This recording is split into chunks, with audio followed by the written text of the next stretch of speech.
우리 사는 시대가 공동체성이 굉장히 좀 약해진 그런 시대라고 할 수 있고, 공동체성의 중요성도 좀 많이 간과된 그런 시대라고도 할 수 있습니다. 공동체 의식보다는 개인주의, 개인의 가치와 개인의 존엄에 조금 더 무게를 두고 그쪽으로 흘러가는 것처럼 보이죠. 그렇기 때문에 내 인생은 내 것, 내 인생은 나의 것, 그러니까 다른 사람이 간섭해서 이래라 저래라 할 수 있는 게 안 된다라고 이야기할 뿐 아니라, 내가 내 인생의 주인이 되어서 내가 살고 싶은 대로, 내가 하고 싶은 대로 그렇게 살아가면 그게 참 잘 사는 삶이고 그게 좋은 삶이다 라고 말하는 시대입니다. 이게 다 틀린 말은 아니지만 또 다 맞는 말도 아니죠. 뿐만 아니라 우리가 살다 보면 삶에서 중요한 결정을 내려야 될 때가 있습니다. 인생에서 중요한 결정을 내려야 될 때가 있는데, 그때 보통 어떻게 결정하냐면 그냥 혼자 결정합니다. 나 혼자 생각하고 혼자 진지하게 고민하고. 그리스도인도 다르지 않아요. 그리스도인도 중요한 삶의 결정 앞에서 혼자 기도하고 혼자 결정하는 그런 시대, 그런 삶을 살아가고 있다라고 할 수 있습니다. 그러면서 주로 이제 개인사라고 이야기를 하고, 내 개인 생활에, 개인사에 지나치게 간섭하지 마십시오. 이렇게 해서 단칼에 잘라버리기도 하고 그렇게 살아갑니다. 이러다 보니까 자연스럽게 공동체성이라든지 공동체 의식이 약해지고 점점 더 희박해지는 것도 사실입니다. 또 이 시대에 아주 도드라진 특징 중 하나가 소비주의인데요. 소비주의. 소비한다, 나는 존재한다 라는 말이 있을 정도입니다. 예전에는 생각한다, 나는 고로 난 존재한다 했는데, 지금은 소비한다, 고로 난 존재한다 이런 말도 있죠. 홈쇼핑 안 보긴 하지만 보고 있으면 사고 싶다는 생각이 들긴 합니다. 보고 있으면 또 마감 임박 이래가지고 이러면 빨리 사야 될 것 같은 그런 느낌도 좀 주고요. 인터넷 쇼핑이라든지 새로운 전자기기라든지, 요즘은 또 우리 아들이 차에 꽂혀가지고 새로운 차가 나온다든지 하면 이거 좀 바꾸고 싶은 마음이 들죠. 좀 새 차 사고 싶고 새로운 전자기기도 사고 싶고 이렇게 그렇습니다. 지금 이제 또 가을에서 겨울로 가는 한절기, 가을이 깊어가고 있고 오늘 좀 추운데요. 좀 신기한 일이 있죠. 작년 이맘때 되면 옷을 샀어요. 작년 이맘때쯤에. 근데 올해 또 옷장을 열어보면은 옷은 많은데 별로 입을 옷이 없는 것 같은, 그래서 옷을 꼭 사야 될 것 같은, 안 사면 이게 뭔가 좀 이상한 그런 느낌마저 드는 것이 이 시대의 특징이기도 하고 우리의 솔직한 마음이죠. 그러니까 이게 소비주의와 개인주의는 굉장히 짝꿍이 잘 맞아요. 환상적인 콜라보레이션이라고 할 수 있는데요. 소비주의 정신 자체가 개인주의 성향을 부추깁니다. 뭔가 소비할 때에 공동체를 위해서 소비한다라기보다는 개인의 만족, 개인의 즐거움, 그걸 위해서 이렇게 소비하죠. 그러다 보면 점점 더 공동체에 대한 의식이라든지 공동체에 대한 마음은 더 약해질 수밖에 없습니다. 근데 이게 그 개인주의나 소비주의가 불러일으키는 더 치명적인 문제가 있는데요. 이것이 우리 특정 영역에만 어떤 영향을 미치는 게 아니라 삶의 거의 모든 영역에 이 소비주의라든지 개인주의가 영향을 미친다는 사실입니다. 영적인 면에도, 날 것 그대로 말하면 우리 영적인 영역에도 소비주의가 영향을 미칩니다. 공동체성 거기에 개인주의가 영향을 미치는 것처럼 소비주의도 영향을 미치고 있습니다. 이게 멀리 갈 필요가 없고요. 지금 우리 시대의 교회의 모습만 봐도 영적 소비주의를 우리가 쉽게 목격할 수 있습니다. 교회를 소비 대상으로 생각합니다. 그런 거 맞습니다. 이게 무슨 말이냐면, 교회가 나의 필요를 잘 채워주고, 내가 갔더니 나한테 좀 스타일이 잘 맞아. 예배 스타일도 잘 맞고, 음악 스타일도 잘 맞고, 목회자가 설교하는 것도 나한테 잘 맞고, 이러면 그 교회를 선택하고 가는 거죠. 근데 이게 좀 지내다 보면 익숙해지고, 또 이게 좀 뭔가 이렇게 좀 떨어져요. 그러면 더 좋은 곳을 찾아서 쇼핑하듯이 교회를 옮기는 겁니다. 이 유학 시절에 비슷한 일이 많았는데요. 이민교회는 참 수평 이동이 많아요. 근데 한두 명이 이동하는 게 아니고 어떤 일이 생기면 집단으로 이렇게 교회를 옮겨 다니지 않습니까? 그래서 목회자들이 종종 하는 말 중에 하나가 나라도 바꾸는데 교회 바꾸는 건 일도 아니다. 뭐 이런 말도 해요. 그러니까 나라도 바꾼 판국에 뭐 교회 뭐 옮겨 다니는 것쯤이야. 식은 죽 먹기다. 뭐 이런 말 합니다.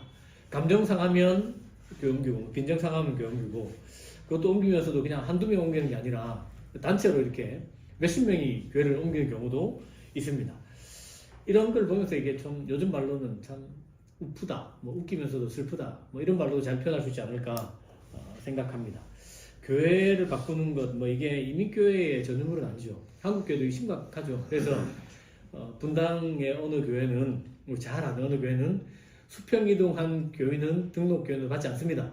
라고 해서 등록교인을 받지 않았습니다. 그래서 몇만 명이 된 성도 중에 그 더 많은 사람이 참여하는데 그 상당히 많은 사람들은 그 교회 등록교인이 아니에요. 왜냐하면 실제로 등록을 받아주지 않았거든요. 그래서 그냥 그 교회에 참석하는 성도 뭐 이렇게 하기도 했습니다. 왜냐하면 이게 너무 그게 심하니까 우리 교회는 수평이동 성도 받지 않습니다라고 하고 그렇게 하기도 했습니다. 한국 교회가 뭐 코로나 전부터도 점점 좀 이렇게 기울어지기 시작했는데요. 코로나 이후로는 좀 급격히 떨어지죠. 그러면서 이게 불신자들에게 전도해서 그 사람들이 예수 믿는 게 아니고 성장하는 교회, 뭐 이렇게 좀 흔히 말하면 좀 되는 교회도 보면 그냥 다 수평이동이에요. 거의 90% 이상이, 심한 경우는 95% 이상이 다 그냥 수평으로 이동해서 여기 있는 게 저기로 가고 저기 있는 게 여기로 가고 이렇게 하면서 교회가 부흥하고 성장하는 뭐 그런 안타까운 모습을 보이긴 합니다. 저는 이게 수평 이동 교인 자체가 다 문제다라고 말하고 싶지 않습니다. 수평 이동 교인을 만들어낸 결정적인 그 책임과 원인은 그 목회자에게 1차적으로 있고요. 교회 지도자들에게 있다라는 사실 생각하면 이게 좀 무조건 이렇게 손가락질 할 수 있는 것은 아니지 않을까 싶습니다. 또 뿐만 아니라 교회 뭐 조직 내지는 그 공동체 안에서 다른 교회로 내몰릴 수밖에 없는 뭐 그런 형편에 있는 성도들도 있죠. 오죽하면 교회를 옮길까? 라는 말을 할 수밖에 없는 그런 분들도 있습니다. 여기서 말하고 싶은 것은 책임 소재가 누구에게 있다 뭐 이게 아니라 이 시대 자체가 교회 안에서도 공동체 의식을 점점 약하게 만들고 공동체 의식이 점점 희박해지는 그런 시대를 살아가고 있다라는 겁니다. 이게 개인주의 그리고 뭐 소비주의 영성 이쪽으로 가게 되면 교회 공동체성을 함양하고 길러가고 공동체 의식을 길러가는데 굉장히 좀 치명적이라 할 수 있습니다. 그러다 보니까 실제로 교회 안에서 어떤 좀 부담이 될 만한 사업을 하면 교회를 옮길까? 라는 생각부터 하시는 분도 있고요. 교회가 조금 뭔가 헌신을 요구한다든지 아니면 뭐 또 헌금을 이야기한다든지 하면 다른 교회로 가야 되는가? 뭐 이렇게 생각이 들기도 하는 것이 사실이죠. 그래서 결국 조금 부담된다 싶으면 교회를 뭐 갈아탄다고 표현하기가 좀 못하지만 갈아타는 분도 있고 요즘은 또 온라인 예배가 참 활성화되지 않았습니까? 코로나 때문에 이게 확 당겨져서 온라인 예배가 활성화되다 보니까 결국 안 되면 이 교회도 저 교회도 갈 데가 없다 생각하면 가난한 성도로 그 노선으로 정하는 경우도 있죠. 그래서 그냥 집에서 편안하게 이 교회 저 교회 뭐 온라인으로 예배드리는 뭐 그런 성도들도 있습니다. 이게 또 무조건 다 나쁘다라고 말하고 싶진 않지만 공동체성을 길러간다는 점에서는 치명적이라고 말할 수 있지 않을까. 또 교회 안의 공동체성을 말하기에는 좀 부끄럽고 민망한 그런 모습이 아닌가 생각하고 있습니다. 할 수 있습니다. 성경은 우리가 어떤 공동체가 되어야 되는지 분명히 가르쳐 주는데요. 그리고 계속 살펴본 것처럼 교회는 화목의 공동체이기도 하죠. 계속 제가 공동체라는 말을 붙이고 있는데요. 서로 화목하기 좀 힘든 사람들끼리 있지만 예수를 중심으로 함께 모여서 화목하게 지내고 하나님을 힘써 지켜나가는 그런 것이 교회라고 할 수 있습니다. 교회는 사실 좀 문제 있는 사람들이 오는 곳입니다. 내가 문제가 있어요. 나의 힘으로는 안 돼. 저는 문제 있는 사람이에요. 라고 고백하는 사람들이 모이는 곳이 교회죠. 교회다 보니까 예수 아니면 안 될 사람들이 같은 공간, 같은 시간에 이렇게 함께 예배하다 보니까 이렇게 좀 뭔가 문제가 좀 생기기도 하고, 또 이미 좀 잘 안 맞다고 또 좀 불편하다고 느낀 사람에게 뭔가를 요구하고 또 내지는 뭔가 그 사람과 더 친밀하게 지내는 것이 그렇게 마냥 쉬워 보이지 않는 것도 사실입니다. 그래서 뭔가를 서로 자기를 맞춰가면서 희생하면서 내지는 뭔가 또 요구하고 또 요구받으면서 함께 공동체성을 키워나가고 뿌리 내리는 것이 뭔가 좀 부담스러워요. 이러다 보면 별로 요구를 안 해요. 교회 안에서도 다른 지체들에게, 성도들에게 뭔가 요구하지 않는데 하나님도 그렇게 하실까라는 질문을 던져볼 수 있는데요. 하나님 전혀 그렇지 않습니다. 하나님은 교회 공동체를 통해서 우리를 다듬어 가세요.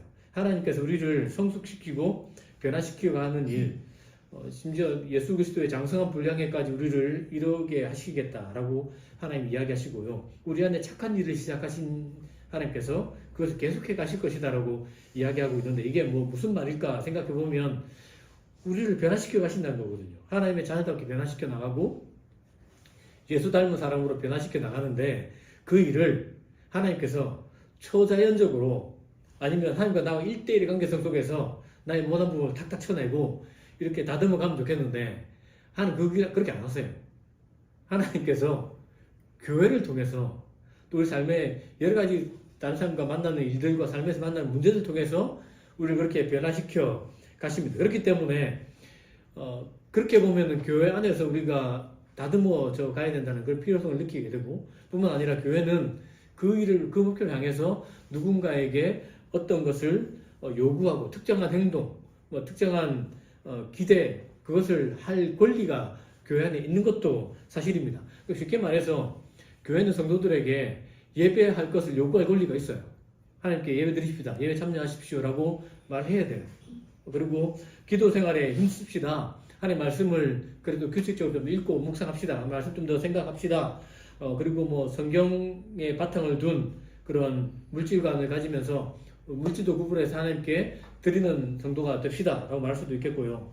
뿐만 아니라 소그룹의 모임에도 좀 적극적으로 참여하셔서 거기에서 또 함께 활동하면 좋겠습니다 라고 말할 수 있고 말해야 됩니다.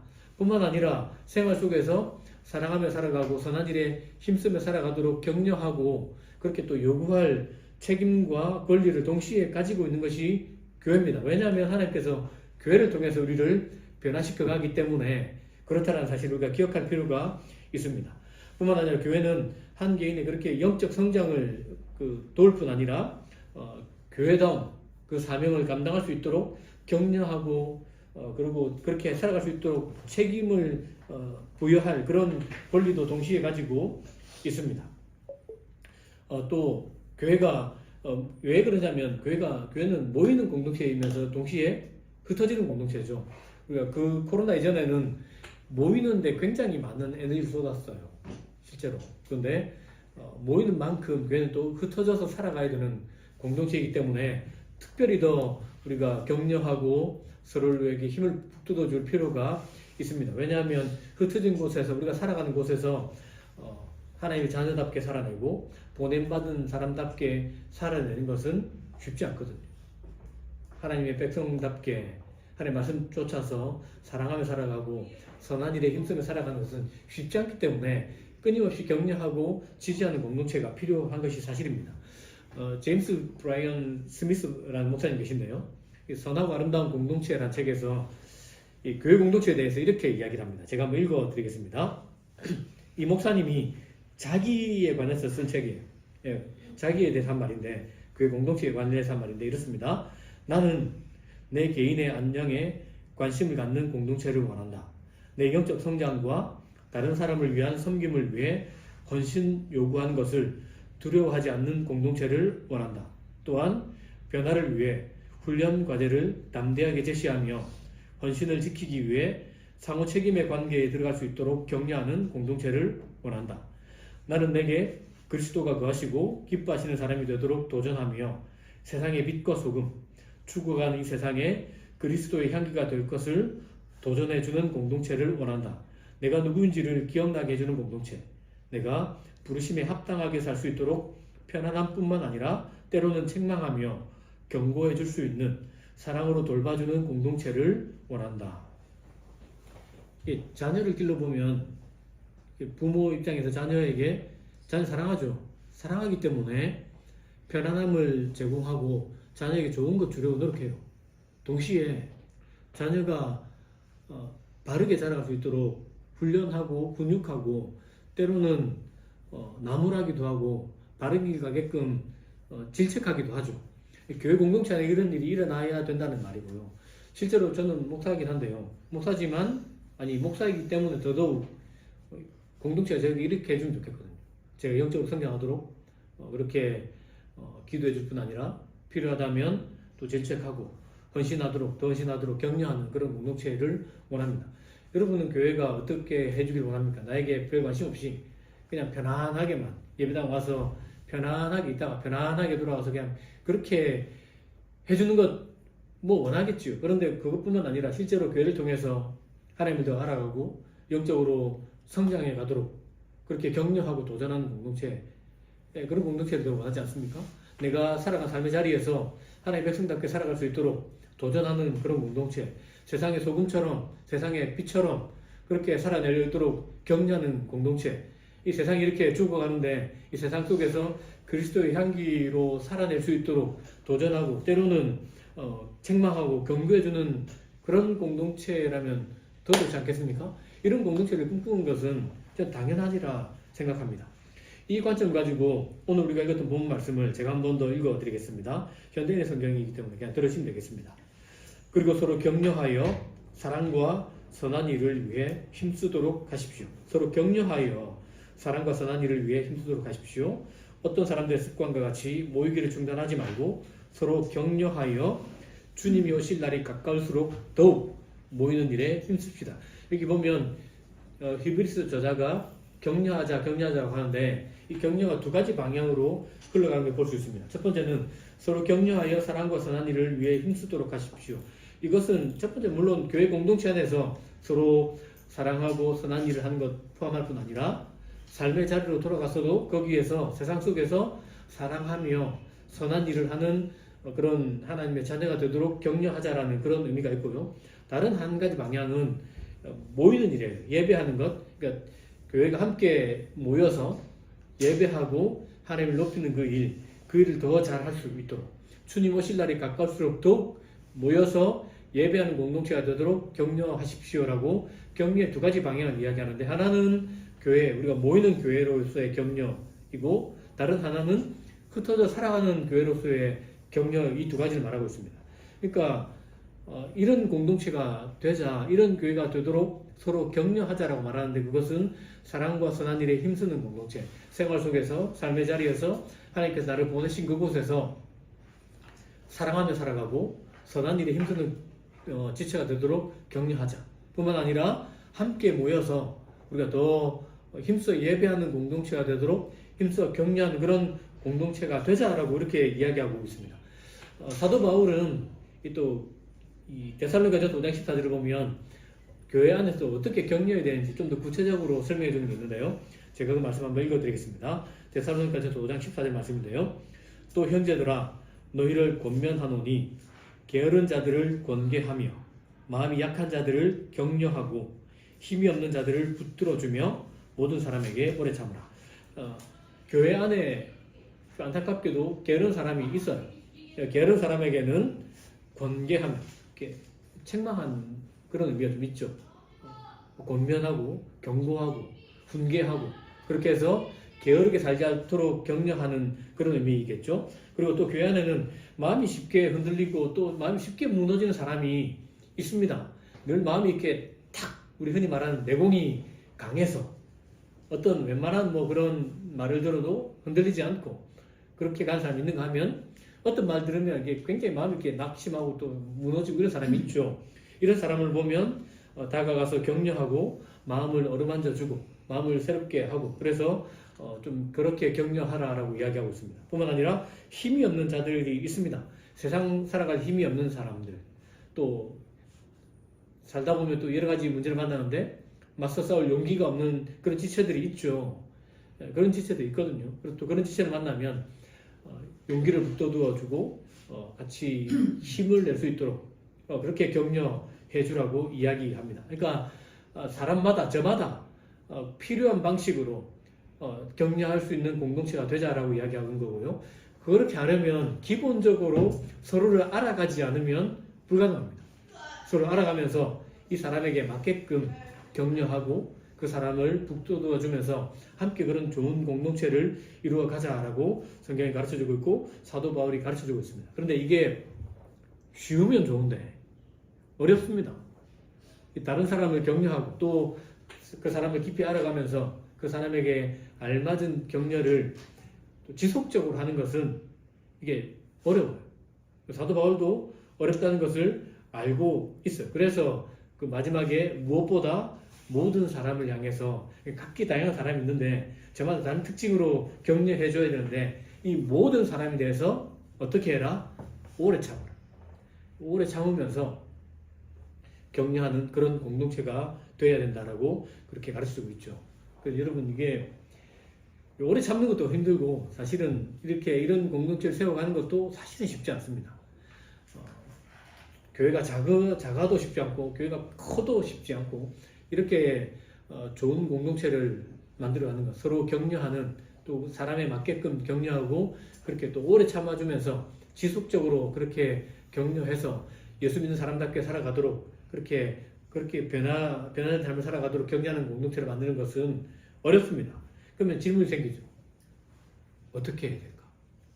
어떻게 우리가 이런 공동체를 세워갈 수 있을까라는 질문이 생기는데요. 히브리서 10장 23절 말씀에 해답이 있습니다. 제가 다른 버전으로 한번 읽어드리겠습니다.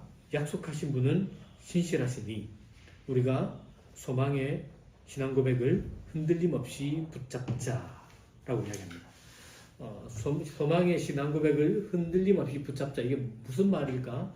우리 믿음의 주요 또 우리의 산 소망이 되신 예수님을 굳게 붙들자는 뜻입니다. 사도 바울은 이것을 좀 사도 바울의 언어 표현하자면 예수 안에 머물자, 예수를 바라보자, 예수를 깊이 생각하자, 예수를 주목하자라는 의미입니다. 그러니까 우리가 예수님이 우리에게 얼마나 오래 참아주셨는지, 성령께서 우리에게 얼마나 오래도록 기다려주시면서 나에게 알맞게끔 격려하고 힘을 주고 그렇게 나를 인도하시는지를 우리가 생각하자는 겁니다. 1만 달란트 빚진 자 이야기와 똑같은 거죠. 내가 얼마나 큰 은혜를 받은 사람인지, 하나님 나에게 어떻게 대해주시는지, 하나님 나를 얼마나 기다려주시는지, 하나님께서 나를 얼마나 이해하시는지 이 부분에 우리가 초점을 맞추면 다른 사람을 향해서도 좀 더 인내할 수 있고 더 깊은 관심을 가지면서 바르게 사랑하고 그들을 바르게 격려하는 공동체가 될 수 있다라고 성경이 가르쳐 주고 있습니다. 여러분, 교회는 서로 격려하는 공동체입니다. 믿음의 주요 온전케 하시는 예수님, 우리의 산 소망이신 그 예수님을 깊이 생각하고 예수님 붙들 때에 우리는 오래도록 격려하는 공동체로 변해갈 것입니다. 서로에게 깊은 관심을 가질 뿐 아니라 서로를 더 알아가면서 그 사람에게 가장 잘 맞는 방식으로 격려하고 그를 붙들어주는 그런 공동체를 세워가게 될 것입니다. 다시 말씀드리지만 이 격려는 두 가지 방향으로 흘러가야 된다고 말씀드렸습니다. 한 가지는 우리 생활 속에서, 가정에서, 학교에서, 직장에서 예수 믿는 사람답게 살아갈 수 있도록, 거기에서 사랑하며 살아가고 선한 일에 힘쓰며 살아가도록 격려하고 마음을 붙들어주고 용기를 북돋아주는 그런 공동체로 세워가도록 격려하자는 면이고요. 또 다른 하나는 모이기에 힘쓸 수 있도록 함께 예배하면서 우리가 더 좋은 교회로 빚어나갈 수 있기 때문에 모이기에도 힘쓸 수 있도록 격려하는 그런 공동체를 세워가면 좋겠습니다. 개인주의와 소비주의가 판을 친 세상에서도 우리가 이렇게 서로를 격려하는 공동체를 세워갈 때에 서로를 통해서 철이 철을 더 날카롭게 하듯이 더 빛나는, 서로를 더 빛나게 만들어주는 그런 공동체가 될 것입니다. 뿐만 아니라 세상 어디에서도 찾아볼 수 없는 아름다운 그런 공동체를 우리가 만들어가게 될 것입니다. 뿐만 아니라 이렇게 살아갈 때에 우리 삼위일체 하나님이 완벽한 공동체 아닙니까? 말 그대로 삼위가 한 무된 만큼 삼위일체 그 공동체에 정말 그 몸을 보이신 그 하나님을 더 닮아가는 공동체 될 뿐 아니라 아직 하나님 모르는 사람들에게 그 하나님이 어떤 분이신지 보여주는, 하나님의 선하심을 보여주는 그런 공동체로 깊어져 가게 될 것입니다. 이 거룩한 꿈을 꾸면서 서로를 격려하는 그런 공동체를 꿈꾸고 그 일을 위해서 서로를 격려하면서 함께 이 길을 잘 걸어내는 우리 있는 교회 되길, 여러분이 되길 예수님의 이름으로 축복합니다.